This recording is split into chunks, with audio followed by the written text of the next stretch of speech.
Okay, so tonight is Hanukkah, so we're going to be doing the Parasha of the week instead of the Tehillim. We'll continue with the Tehillim next week. We're holding Parashat Miketz. As you know, Vayeshev Miketz always fall out during the holiday of Hanukkah. And there's always a connection between what is being read in the Parasha and what is happening in the world right now. And there's also a connection to what happened in the past. As you will see, even though the story is about Yosef and the brothers, there's some very valuable lessons in this week's Parasha as to how they relate to Hanukkah. Yosef was away from his family for a long time, 22 years. He left when he was 17, and he finally introduces himself to his family again at the age of 39. 22 years went by. So the obvious explanation as to why they didn't recognize who he was, even though he recognized them, was because he had a beard and he was speaking in Egyptian. So therefore, they didn't think that this was him, even though they were looking for him, according to our tradition. They did decide to go see if they can find him. He recognized them, however. And of course, what happens is an incredible story in itself. This whole incident, where they meet up after so long, is very dramatic. Especially the moment where he reveals his identity. Next week's Parasha Vayigash. It is so dramatic that they made a movie out of it, as to how this evolved, how this came about. And many, many details are described in the movie, but not all the details. They cannot know the background. What was going on in Yosef's mind? Why did he tell them you are spies? Did he really suspect them? What is going on? There's a lot of questions. And even though we have several explanations in the commentaries as to why he did some of the things he did, it's still not clear. It's very difficult to understand. Is Yosef taking revenge, perhaps? No, Yosef is not that type. But we don't really know. It is important to always read the entire parasha, and I always advise to read the following parasha too, Vayigash. When you read Miketz and Vayigash together, you more or less get a picture of what was going on. What explains his behavior? But there's also a lot of questions, it's very puzzling, about the brothers too. How come they couldn't figure this out? You can go on and ask many questions. For example, what would Yosef have done if his brothers did recognize him? Did he want them to recognize him? Perhaps he was afraid. Who knows? Maybe they still hate him. See what I mean? There's a lot of questions as to why Yosef did what he did. What did Yosef have in mind when he tells his brothers after accusing them that you're spies, you're not telling the truth? I have something else to add. He says, Et Elokim ani oreh. I fear God. What difference will that make? You think that will somehow convince them that he's being sincere? What do those words mean? So let's begin with perhaps this idea of fearing God. Rabbi Yochanan, the great leader Rabbi Yochanan, right before he passed away, he called on his students and had some last instructions. They wanted to hear from their rabbi. Please tell us how to live our lives. These are the last moments of Rabbi Yochanan's life. He definitely is going to put the emphasis on what's really, really important. And he says to them as follows, I wish for you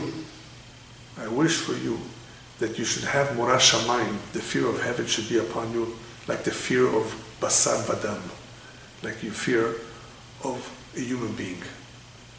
Whether it's a policeman, whether it's the government, I hope for you, I wish for you, that the fear of heaven should always be upon you, at the very least, like the fear that you have for human beings, if not more. And the students were surprised. Is that what you're going to say? Is that like your last message? He says, yes. And he said, Alevai. I hope so, I wish so, inshallah. Alevai. That if you have this, you have a lot. So we have to understand what is Rabbi Yochanan trying to teach over here. That the Yirat Shamayim, that fear of heaven, is so important. If you look at the last prophet, Malachi, Malachi says something very similar. He says, right before Mashiach comes, there will be two kinds of people. Even though today there's all kinds, there's really only two. Oved Elokim, Rasher lo avado. One who serves God and one who does not serve God. That's it.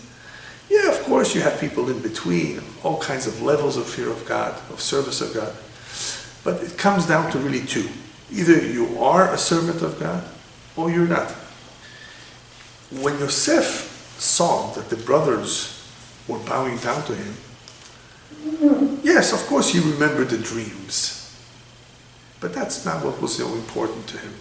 The dreams. Okay, the dreams came true. When he saw these brothers who were very, very strong, very courageous, very, very determined, when he saw them bowing down to him, he said to himself, are they bowing down only to a human being because I have all this power? Is that why, out of respect, they're bowing down to me? Because what I really want to know about you is him. Do you bow down to him? Do you have any fear of heaven? That's really more important. Or is it that you're just afraid of human beings? And because of that, you bow down to a human being because you have no choice. But how about your fear of Hashem? Yosef, at this point, when he sees his brothers giving him all that honor, says, have you changed? He's thinking to himself. Or you're still the same? Are you regretful of what you did to me? That you sold me into slavery? In other words, do you admit that you committed a serious offense? A very serious sin against Hashem by doing what you did? This is what he wanted to know before he reveals his identity. And it's not only because he's afraid for his life, which is also true. Imagine revealing himself, hi, it's me. And they still hate him. Yes, that was always that possibility too, that he concealed his identity just to be on the safe side. But it's more than that. Yosef is a tzaddik. We need to remember that he's a righteous individual. He resisted the temptation of the wife of Potiphar, the many challenges he was able to deal with successfully when he was in Egypt. So here he's wary, he's smart, remember.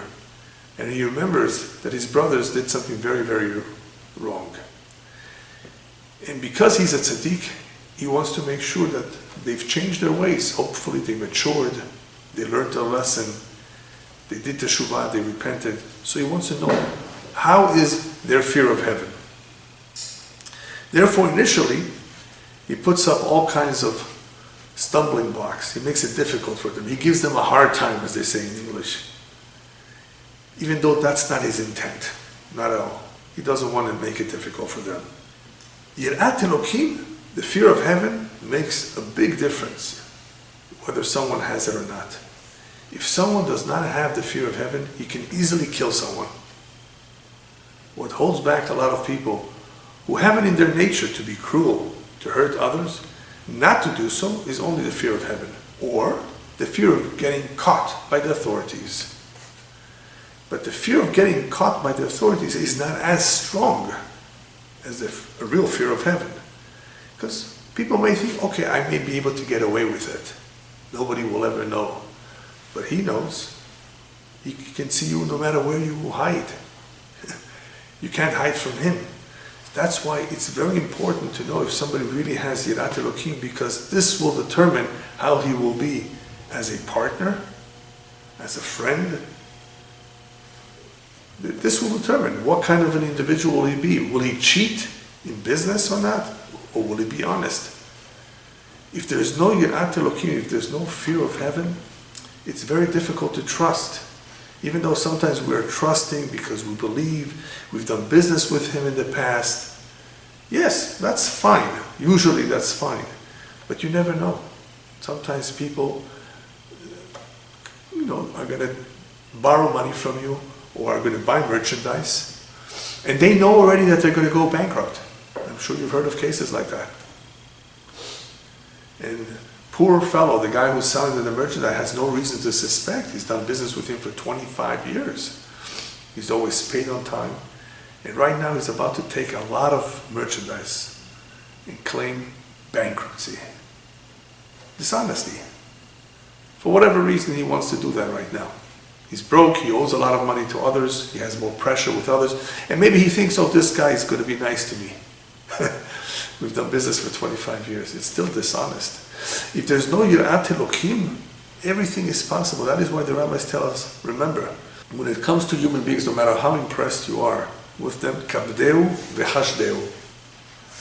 Respect him, but suspect him. You never know. And they make us write down agreements, sign it, because you don't know. Let's say the guy is honest, and he passed away. His children don't know what the father did. Your dad owes us money. He never told us. So it's not only because of dishonest people that you need to write things down, it's because of all kinds of possibilities that can happen. The guy forgot. There are many, many stories of great rabbis who used to lend money, gemilut chasadim, as a kindness, as a favor, and they used to write it down, of course, when they lent it, and used to write it down when the money was received. I'm only telling you in brief. It's a long story, this particular story that I'm telling you. But briefly, this one incident where the man received a large amount of money, and one day he came back to return it. The rabbi was busy learning. And he took the bundle of money and put it underneath one of the pages of the Gemara that he was studying. And figured that later on he'll write it down. He never wrote it down, that the man returned money. And weeks later he asked this individual, where's the money? He said, I gave you back the money. Remember, I came back the other week. It became a big scandal. A big, big scandal. And the man went through a lot of shame because everybody believed the rabbi. The rabbi always writes it down, and if he didn't write it down, that means the guy did not return it. Even though he was willing to swear. They were already saying he's going to swear falsely. Let him not swear. So it was a very, very terrible situation until a long time later on, after this man had to move to a different neighborhood because of all the shame. The rabbi discovered it in that book. He felt terrible. How is he going to undo the damage to that man's reputation? So, just briefly, the way it happened was that the rabbi came up with an idea. This man was a shoemaker. And the shoemaker had a son, and the rabbi had a daughter. And the rabbi said, if people hear that I forgave you, they're going to think I just felt bad for you. If I make a big speech, they probably will not believe me. They're going to say the rabbi just was compassionate. And if you say, of course they won't believe you. So let's do this. Let's marry them two together, my daughter to your son. And then of course everybody will agree. This must be the most honest shoemaker in town. If the rabbi took him as a son-in-law for his daughter, then of course it must have been a mistake what happened. And that's what happened. They got married. This is a beautiful story, not only because of the lessons of how to be careful with writing down and lending money, but it demonstrates how soulmates are arranged in heaven. Nobody would have thought of this because the rabbi would not have ordinarily thought of marrying off his daughter to that man's son. Just a different family, different type of family. But if it has to happen, it had to happen this way. It doesn't excuse anybody here. The rabbi obviously made a mistake. And that's the point of it here. When it comes to issues of money, more than anything else, Yirat Elokim, the fear of heaven, will make all the difference. And you cannot always know if a person has yirat Elokim, the fear of heaven, just because he prays for half an hour or he has a long beard till the knee. Somebody once told me, that rabbi, he has a beard, I can trust him. I says, you know what? A goat also has a beard. The beard doesn't do anything. It doesn't really say too much. It could be a mask. So you have to be careful. You really have to try a person out. You really have to see a person under pressure. Unless it's a small amount of money that you don't mind. But if you're going to be giving someone a lot of money, you have to be really, really careful.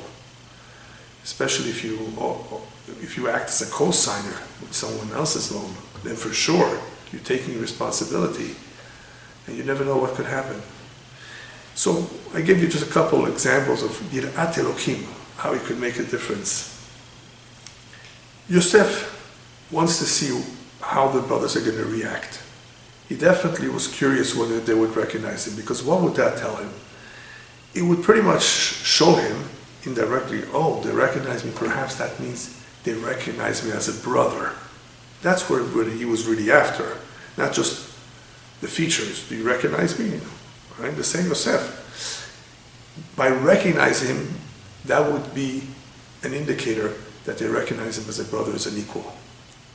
Because he recognized them, the Torah is telling us, not that he just recognized who they are, but that he was not a revengeful person. Recognized them as brothers. He could have taken revenge, but he did not. So when the Torah says he recognized, they didn't recognize, it's not just that they recognize who he is or who they are. It's much deeper than that. They were not yet at that point where they can really recognize him as a brother, where he was. He did care about them. He didn't hurt them. On the contrary, he gave them their money back for what they bought in their sacks. So there's a lot of examples. If you pay attention to the Parasha, if you follow the words, you will see how Yosef does demonstrate sensitivity, despite the fact that he appears, only by appearance, to be, cruel, suspicious, right, or even angry. And then eventually, with that whole plot with Binyamin, that he puts his goblet into his bag, and how could you steal it from me? I was so nice to you. So we see that there is here a plot, but why is he doing this? So when he adds to them and says, and by the way, I'm Yerei Elokim, I fear heaven, that is basically what he's saying. You may not have been, but I am. Because that yirat Elokim is preventing me from doing anything against you. I'm in a position of power, but I'm not going to. Et Elokim ani yareh, I fear heaven. I fear God. And therefore I would never do that to you. What happens in the end? In the end, the brothers of Yosef do realize something is wrong. Even though in the beginning they can't figure it out, in the end, later on, finally it sinks in. Elokim atzai et avon avadecha. When they tell Yosef that they're guilty somewhat, what's the language that they use? God has found your servant's sin. In other words, we now realize that what we're going through, all this hardship, is because of a sin that we have from the past. Even though it doesn't say what that sin is, at the very least they confess. So even though they are saying this to Yosef, they really mean it. They're not just saying it to Yosef to placate him, to make him feel good. They're realizing, yes, this is very strange what's happening here. That this man is giving us such a hard time, accusing us of being spies. What did we do wrong?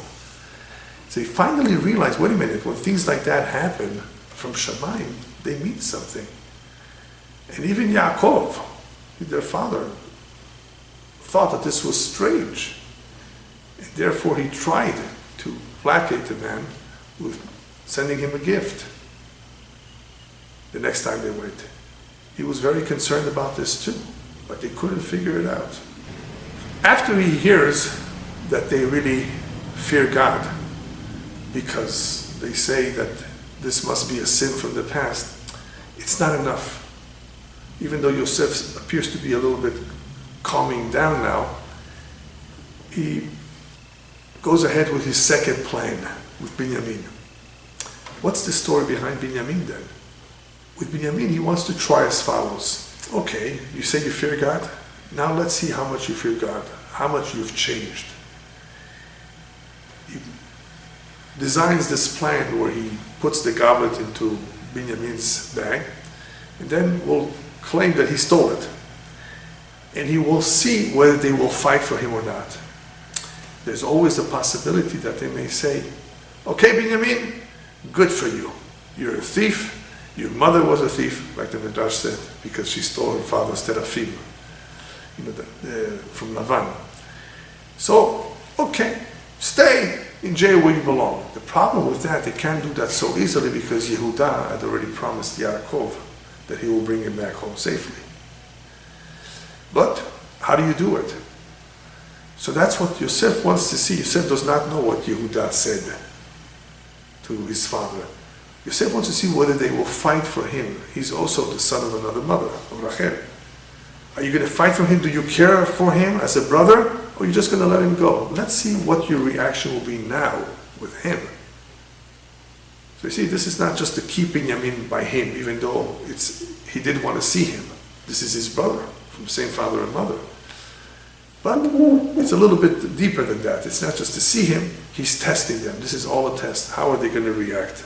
So the big question is, the brothers still cannot figure out what's going on. How come they couldn't figure out that perhaps the sin that they're talking about, there's some sin, is the sin that they sold Yosef? Why didn't that ever cross their mind? Except later on. Except at the very, very end, when they begin to see a little bit better than before. Yeah, remember we had Yosef and he was begging for his life and we didn't have any pity for him. It's only later on that they begin to see, yeah, maybe it's that sin, because otherwise what sin? What happens sometimes is when people do not think on their own that something is wrong, then they need a shaking. They need something, something to shake them up very, very much. Otherwise, on their own, they won't think about it. They thought perhaps the guy's just suspicious in the very beginning. Come on. If something is wrong, if something doesn't fit, think. Perhaps you did something wrong in the past. So because people do not do this, they need something to shake them up. There's a story, I don't remember all the details of the story, but basically this is what happened. It was a certain individual who was doing teshuvah. He was repenting. He was a jeweler, sold very expensive jewelry. And when he was not observant of Shabbat, he worked on Shabbat too. But he decided, that's it, I'm going to become Shomer Shabbat, I'm going to accept Shabbat, I'm going to do complete teshuvah. And you know what happens when people do teshuvah, when they want to become better people and repent? The evil inclination, the Yetzer Hara, goes after them 2-3 times more than he did in the past. He really challenges them. Oh yeah, you're going to see your business is going to do a lot better now than before. And this man, even though he started keeping Shabbat, the holiday season, like now, was coming, and he knew that the holiday season is the best time of the year for business. And he was making so much money, he had a hard time closing the shop on Shabbat. He says, Shabbat, that will be the best day. The holiday season, Shabbat. And he just couldn't take the temptation. And he went back to his old ways, and he opened the business on Shabbat. It didn't take long after this that he was held up in the store. And they robbed him of a lot of jewelry. And after that happened, he said to himself, uh-oh, this must be a wake-up call from Shamayim. But it was not enough. Somehow, the money was so tempting to him that he continued. Even though he was going to keep Shabbat again, but he just couldn't take the temptation. And the next time around, people held him at gunpoint and they almost killed him. They almost killed him. He was, I think he was shot or he was almost shot. He almost got killed. He says, that's it, I've had enough. 2 times, almost lost his life. He went back, of course, to keeping Shabbat, to close the store on Saturdays, and didn't want to have anything to do with these these kinds of situations where there's no blessing. In the money, not only is there no blessing, it's dangerous. He saw clearly that from Shamayim they were sending him a sign.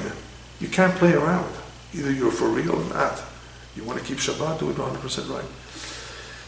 So what happened to him?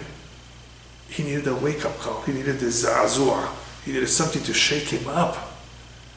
Not everybody gets this shake-up, you should know. It all depends on how the person is, what kind of a soul he has, whether he really was sincere or not. So Hashem helps, of course. And that's what the za'azua, the shake-up, is for. People need it. Sometimes on their own, they wouldn't do it.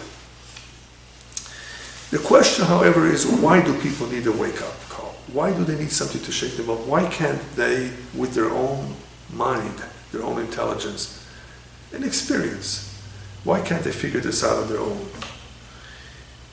The root of the problem is explained by Shlomo HaMelech in Mishlei. Derech reshaim ka'afela. The way of the wicked is like in pitch darkness. Lo yad'u b'ma yikasheru. They will not know in what they will stumble. So there's a lot of people who walk in darkness and they stumble. They live in complete darkness. The Sefer Mesilat Yesharim,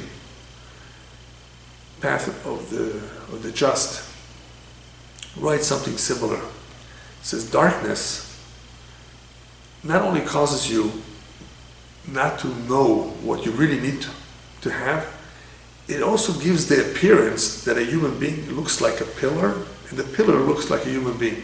In other words, it completely distorts people's vision. And they don't know right from wrong. Darkness does the following also.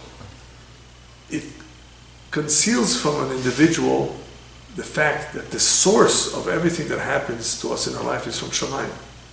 That is the source. That is from where everything comes from. It doesn't come from us, our success. It doesn't definitely come from others. It comes from Him. Everything is from Shamayim. But one of the bigger problems of this darkness is that it doesn't allow people to come to the conclusion that perhaps they are wrong.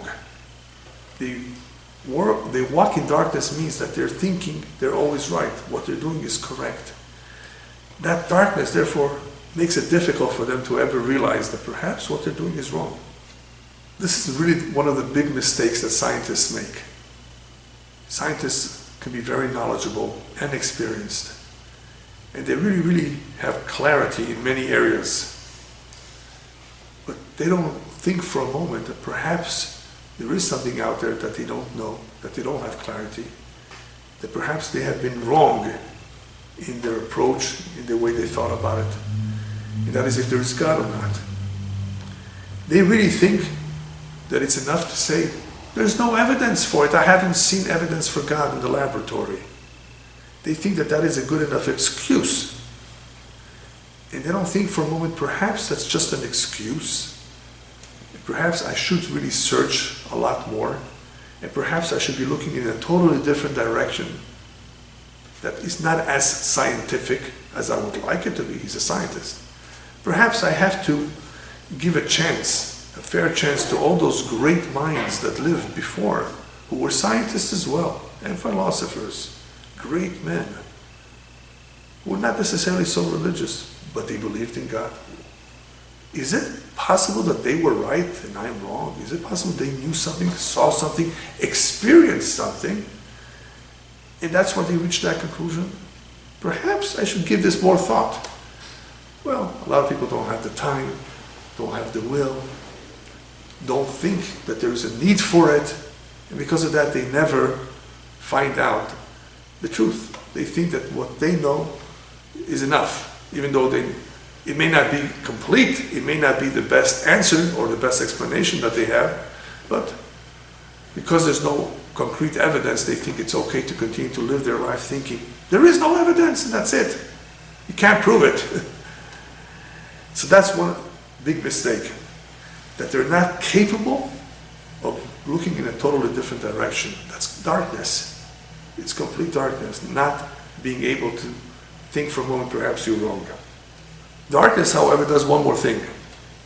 It sometimes tells the individual, look how beautiful something is externally, without looking internally. Darkness means that sometimes people will think that what they see, that's it. Only what the physical eyes can see, that is what matters, which is external. And rabbis tell us, don't just look at the external aspect of a human being. Don't look at the external beauty of an object. Look at the inside. Look at the essence, because that's what really matters. The outside may not be so appealing, but the inside is very, very special and pure. The outside may be beautiful, but the inside is rotten and worthless. So therefore, darkness will tell the person, be happy, be satisfied with the external beauty, because that's all there is. Darkness will not enable him to dig a little bit deeper. Hey, there's more. Dig a little bit deeper, and you will find the real essence of what you're looking at. And this is, of course, what the Greek philosophy was. The Greek philosophy was to emphasize the external beauty, the muscles of the human being, all of that, and not the inner beauty that people are capable of. So if that's the case, if all you look at is on the surface, what the person looks like on the surface, that's all sheker. It is deceiving, it is misleading, because it's not the essence of the person. Based on this idea that a lot of people just look at things externally, they think, oh, this is great, this is beautiful, without digging a little bit deeper, we can understand why Yosef was not successful in convincing the Egyptians to stop worshiping idols. I had that question myself. Here Yosef is second in position, second in power. He has a lot of power. He can easily give a lot of speeches, convince the people, not by force. Listen, you know the hunger that just happened to you? 7 years of hunger. Ask yourself, why is this happening? Why is there 7 years of hunger? Okay, that was the dream of Paro. There's going to be 7 good years, and after that 7 bad years of famine. But wait a minute, why should there be famine to begin with? That's not a good sign. You know what some people would say? Oh, it's El Niño or La Niña, the weather, global warming, all kinds of excuses. So my question was, why didn't Yosef tell them, hey guys, you know why you just suffered for so many years? Because you're continuing to worship idols. Stop this business of worshiping idols. Stop being pagan. There's a God, and he doesn't like it when you worship idols. So why didn't he do that? He wouldn't have been very successful if he tried. Maybe he did try a little bit. We know, for example, that he did convince some Egyptians to circumcise themselves. That was a whole other idea of why he did that. That somehow they didn't have such a hard time with, but had he tried to change their way of thinking from paganism to monotheism, he would not have been so successful. Why not? If you look at Sefer Shemot, Vayera, Bo, Beshalach, you look at those parshiyot where the Torah describes the plagues, the makot. The Egyptians got many, many makot. They got quite a few plagues. Until at the end, Paro released the Jews and they left Egypt. Now we know Paro was stiff-necked. He was stubborn. We know that Hashem wanted to bring all those miracles. That we all know. But initially, at least, the Egyptians were not so convinced that this is for real, that there is a God, that Moshe's message is from God. Why not? The makot, the very first makot, at the very least, in the very beginning, were not enough. Because their attitude was, those makot, frogs, locusts, it's an act of nature perhaps. Yes. It could be mikre. That's another excuse. It happened by chance that somehow there was a lot of hail. Or Egyptians were into black magic. They could have figured, this Moshe is a bigger magician than us. He knows more. Anything but to say that this is God.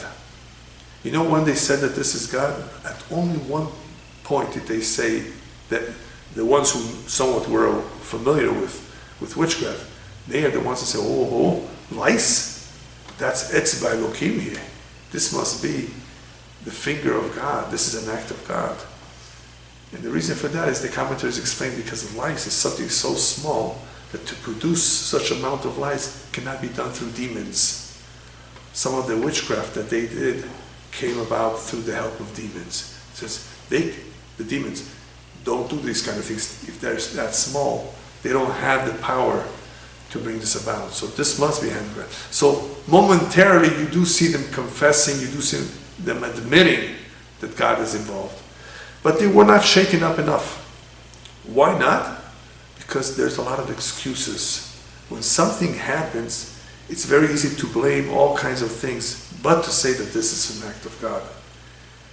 This is weather, this is just a rare occurrence, or witchcraft, whatever it is, but God. What does this tell you? This tells you that when people are in darkness, and paganism and atheism is the real darkness, pitch dark, it's very hard for them to come out of it. Very difficult. It's very difficult to convince them. Because to be able to get someone to admit to the truth, you have to get him to do it on his own. On his own meaning that you can't force it on him. Because when you force something on someone, that maybe it will last for a little bit of time, because you force it, but if he comes to the conclusion on his own, it has a better chance of lasting. So therefore here, because of the darkness that they were in, immersed in very deep darkness, they just couldn't come out of it so easily. How does one come to the truth? When he learns. When you learn Torah. Torah is light, which is what we will talk about next, how this all relates to Hanukkah, which is all about the light. The Torah has tremendous light. When one learns Torah, he comes to the realization, wait a minute, this makes sense. This is true. And that light has the power, l'achzir oto lemutav, in case he ever was once observant and he moved away from observance of the mitzvot. When he goes back to learning Torah, that light has the power to bring him back too. Very powerful. The Torah, very, very powerful. Without that, how is a person ever going to realize that he's wrong? You can't just tell him, point it out. He won't listen. It'll be difficult, especially if he lives in darkness. If he worships that which is false.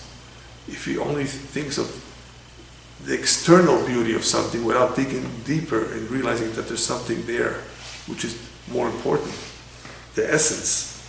So that's basically the story of Hanukkah too, that where you have only one group of people, called them Hashmonaim, the Maccabim, who realized what the problem was with the decrees of the Greeks. Why is this happening? They asked questions. Hashem wants us to fight. He doesn't want us to sit back and do nothing. A lot of people, they see something too difficult, it's a decree, there's nothing we can do, you can't fight City Hall. No, that's not true. Hashem wants you to fight, because you have the emet, you have the truth, and what they are preaching is sheker, it's external beauty, it's not the internal essence of something. For the truth you have to fight. Otherwise you get caught up in this sheker. There's a lot of sheker out there, there's a lot of falsehood. So how do you drive away the sheker? How do you drive away darkness? Only with the light of Torah. All you need is a small candle. The room could be very, very dark, but if you light one small candle, you're able to drive away a lot of the darkness. That is the Torah. That is the light of Hanukkah. That is the light of the menorah. That is why we emphasize on Hanukkah the Shemin. There were many miracles that happened in Hanukkah. The few defeated the many. That's an incredible miracle. The few, Hashmonaim, who are not warriors, they're priests. They defeated armies. It's a great miracle. The main miracle, even though we thank Hashem for that, The main miracle that we're celebrating is the light. Because the light is the Torah. The light is what will remind us of what's important in life. The essence of things, not just the external beauty. One of the questions that is asked on Hanukkah is how come when they did find a small container of oil, they made such a big deal out of it. That small container of oil was clean oil. It was pure oil, and that was a big deal because all the other oil was contaminated, was not pure. But according to the halakha, you're allowed to use if that's the only oil you have. This is something in public. You want to continue on with the service, you're allowed to use even the oil which is not pure until you make new oil. That's a famous question that they ask on Hanukkah, and there are quite a few explanations. But the simple idea of why to use that which is pure is as follows. When we light the Chanukiah, when we light the menorah, it's not just to remember the past. When we're lighting, it's not just because we remember the miracles of the past. There's something else in lighting.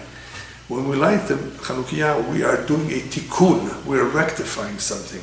The tikkun, that rectification, has to do with bringing the light of the Torah into the home, which was not done enough then. The Hellenists, those Jews that assimilated to the Greek culture, became very weak and slacked off in their attachment to the Torah. They say, well, the Greek philosophy is so beautiful, it's so nice, and this is maybe a little bit boring. They may have had that kind of an attitude in emphasizing that more than this. How could you do that? How could you compare? So here, the lighting of the Chanukiah is a tikkun, not just doing something because it reminds us of the past. It's a tikkun. It's a rectification. This is the light that we want to bring into the house. This is the real light. This is the emet, the truth. When we light the Chanukiah, what we're saying is that the Greek way of thinking, their philosophy, is wrong. This is the truth. We're making a very, very bold and powerful statement. This is the emet, and that's sheker. You know, some people light with candles. But the real mitzvah, if possible, is to do it with olive oil, because the mitzvah happened with olive oil. If you learn the halakha of Hanukkah, you will find that there's an emphasis on hidurim, to be mehader. To be mehader means to beautify the mitzvah. You can do it just to get by. You can light one every night, or you can light according to the number of the night. Tonight, for example, was the fourth night. We lit 4. If you don't have 4, you can light 1. That's the minimum. But we are mehader. We beautify. We do more, as much as we can. Beautifying the mitzvah, it's called hidur mitzvah, is the way we do a tikkun. Because what was the problem back then? The study of the Torah, perhaps, the observance of mitzvahs was cheapened. It was not respected. It was not held in high regard. That's why you have Hellenists. Well, otherwise, why should you have a Hellenist? Somebody that moves away from the Torah and goes and learns about the Greek culture. Why should he do that? Because when you let go of the Torah, when you think that the Torah is not so important, God forbid, then that's what happens. You fill your mind with other things. So the tikkun is to be mehader. Mehader means to beautify, but it also means to respect. You respect this. I'm going to not just light one, I'm going to light all 4 tonight. I'm going to use olive oil, the best, extra virgin. Right? Pure, clean. Costs more money, so what? I want to show that I care about the mitzvah, that I respect it. This is the way I do it. So you see how this is a tikkun. It's a tikkun. That is why when they found one container of pure oil, it was such a big deal because, wow, let us do the mitzvah, if possible, with the pure oil, not just with any oil that's contaminated. That was a big deal. What's interesting, people don't realize, here we're talking about internal versus external. External being something not that important, whereas the internal is what counts, what matters. The halakha is, if you don't have a gold menorah, you could use metal, but you need to use olive oil. Why? Metal, not gold. That's external beauty. You don't have the money to make it out of gold, don't worry, because that's only the external beauty. But we want the olive oil.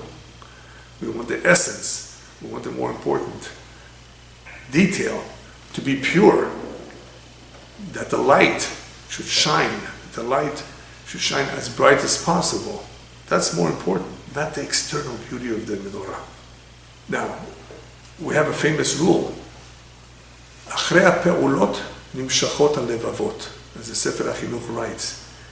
Our hearts are affected by our actions. When we continuously do something, because we are doing it, our hearts will be inspired by it, will be affected positively by it. So when we do a hidur, when we beautify a mitzvah, hopefully it will get us to beautify everything in our life that is spiritual. Because our hearts are going to be transforming to want that which is more beautiful, to realize that that is more important. So here, the Torah is teaching us, do this as best as possible, not just to get by. Because if you train yourself to do the best, then you will always respect it and want to do it the right way. If you get used to just getting by, and give me the cheapest etrog, and the etrog can cost $500, or it can cost $5, $10. And there are people who will say, give me the cheapest. The cheapest, this is a mitzvah, the best. I mean, if you can't afford $500, you don't have to pay $500. Get one for $75, for $100, beautiful one. Make sure it's kasher, it's clean, and so forth. But when it comes to mitzvot, the more we're mehader, the more we beautify them and give them importance, the more this will affect us in other areas of our life that concern the mitzvot, that concern the Torah. We will value it. If you recall, there's a pasuk, Yirat Hashem Tehorah, Omedet La'ad. The fear of God, if it's pure, it will be permanent, it will be constant, it will be forever, everlasting. That's Yirat Hashem Tehorah, it's pure. You see again the word pure? Our hearts become pure, the fear of heaven becomes pure and sincere, not fake. People sometimes give the impression that they have the fear of heaven, but it's not a pure fear of heaven. People are tested all the time. We're all tested. Every single day, perhaps, there's some test that we don't even know. It may be a small test, a big test. And the purer the heart is, the easier it is to deal with all these tests and challenges and not fall. So Yirat Hashem Tehorah, the fear of heaven, if it's pure, it's everlasting. So what is fear of heaven that is pure? A fear of heaven that does not have any other fear mixed into it. If people are afraid of other human beings, not enough afraid of Him, that's not pure. If you really have the fear of heaven, 100% pure, you're not going to be afraid of anything. Nothing else. People who therefore are afraid, what's going on over here? Why is He doing this to us? He can't do anything to you unless He gives Him permission to do it. The brothers of Yosef didn't think like that. You see what I mean now? Initially, their first reaction is, what's going on over here? We're innocent. Right? You're innocent. Don't you realize that there's something wrong? They were not shocked yet. They didn't realize, obviously they didn't think that they were wrong. Initially. Later on we see indicators, quite a few.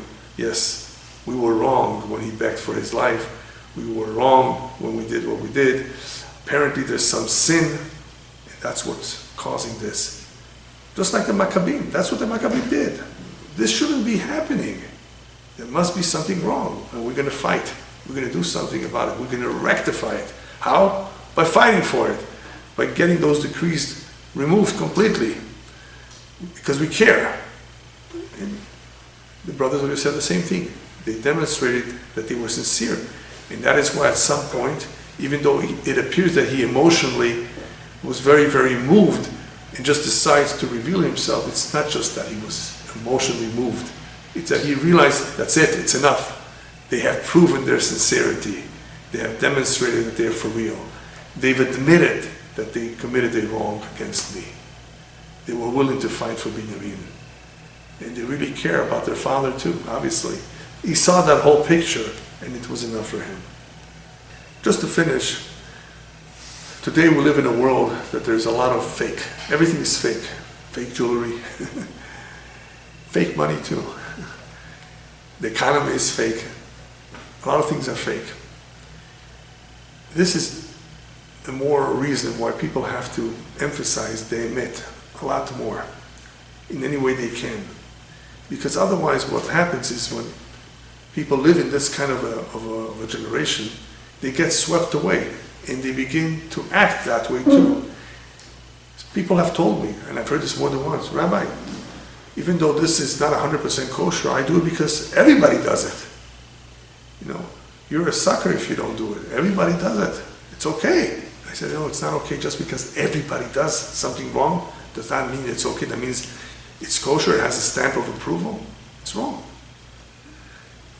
You can't just say, this is a small lie, or this is okay, because it's not so bad. No, either you're honest or you're not. There's no two ways about it.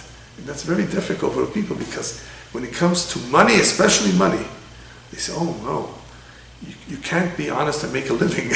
That's what they tell me. If you pay your taxes, Rabbi, I'm telling you, you cannot be successful. They really believe that. It's one thing if you get yourself a good accountant and he knows all the loopholes. That's something else. But to intentionally cheat and mislead and lie, you know what this does to the person? It corrupts him. Because if he's doing it in this area of taxes by saying, oh, the government has all this money anyway, excuses, he's going to do it elsewhere in other areas of life too. You can't just say, okay, here I'm going to be dishonest and here I'm going to be honest. You have to be very careful. You're living amongst people who unfortunately do not appreciate the emet and being honest all the time. And therefore, the more so, the more reason that one has to emphasize the truth by being an example. Paro has a dream in this parasha. And what was that dream all about? It was to wake him up, to shake him up. Paro, something's about to happen to your country.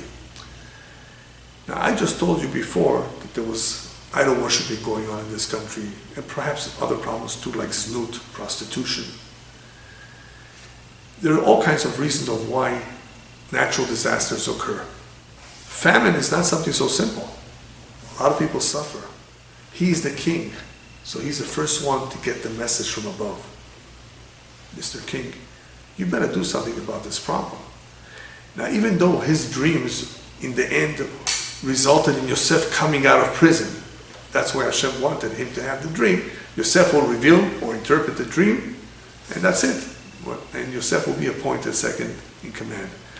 Even though that's what it appears to be, but it's not just that. It's not only for Yosef. Paro really needed to see what was going on in his country. There was sheker. Because that's what idols are all about. This is all false. This is all completely foreign to the emet. Completely distant from being close to the emet. And if these people continue this way, obviously they're going to make many, many, many mistakes. So therefore, Paro is being awakened in a very, very powerful way through this incredible dream. Wake up and do something about it. The worst thing is when people get a wake-up call and they don't take any action. Inaction is the worst thing a person can do. You have to do something. When a person sees that things are not working out for him, he has to find something to do about it. He just can't say, I have nothing that I can do about it.